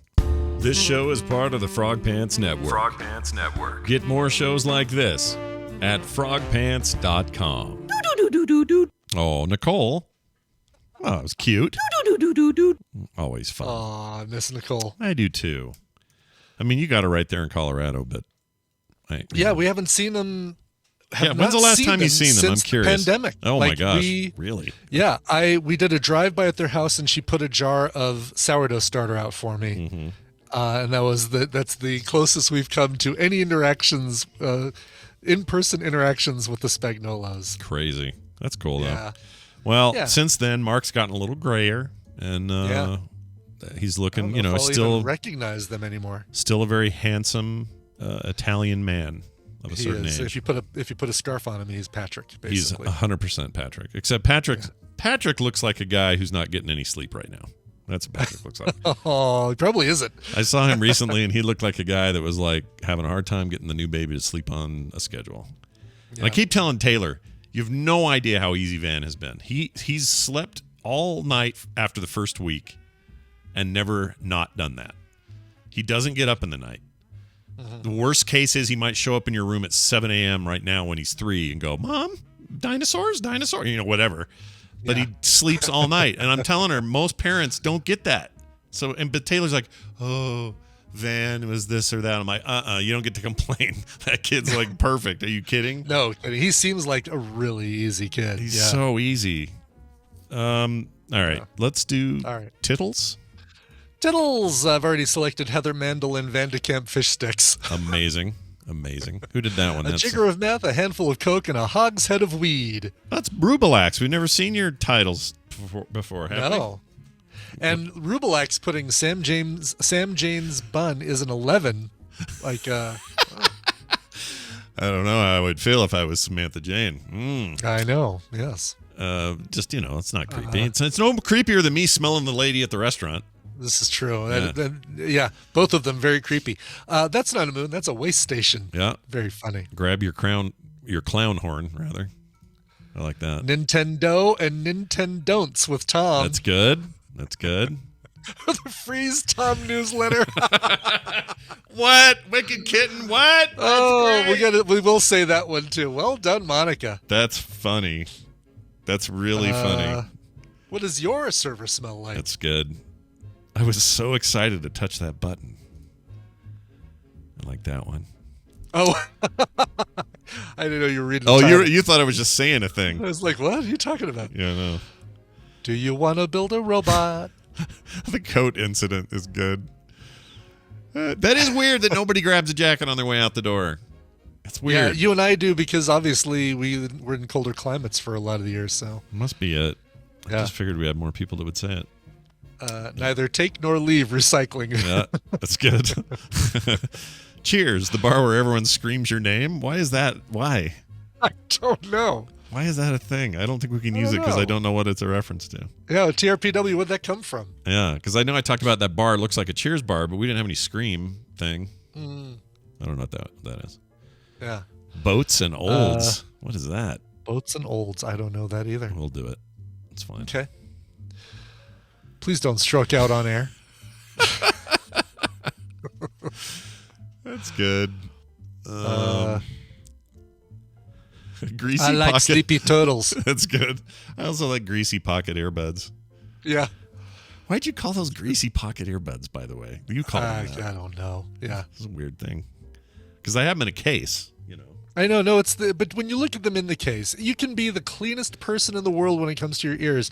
But for whatever reason, those earbuds are always like, oh, man, I just got to take a little toothpick to them. Yeah. Especially the earbud stuff from Apple because they're white and you get all that. Because they're white and it shows up. And then, like I said, I'm, really good about cleaning myself and cleaning my ears. And, yeah, you're a clean guy. You shower every day. Guy. Yeah, I do. He's literally, he looks like Mr. Clean, but I'm telling you guys, he is Mr. Clean.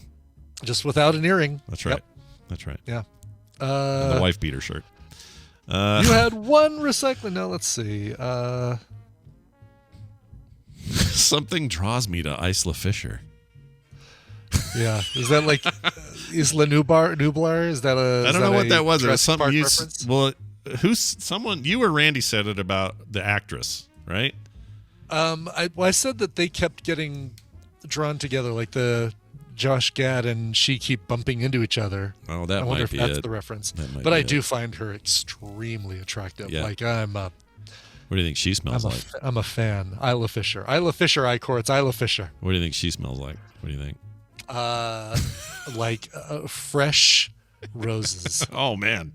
24 hours a day. She just smells. Yeah. Nards. She smells like Borat. Sadly, she Borat. smells like Borat. I was going to say. I'm going to use, I know we're all done here, but I'm going to take Nards and Knopes, and that's our title. I love it. Okay. Nards and Knopes. I love Nards and Knopes.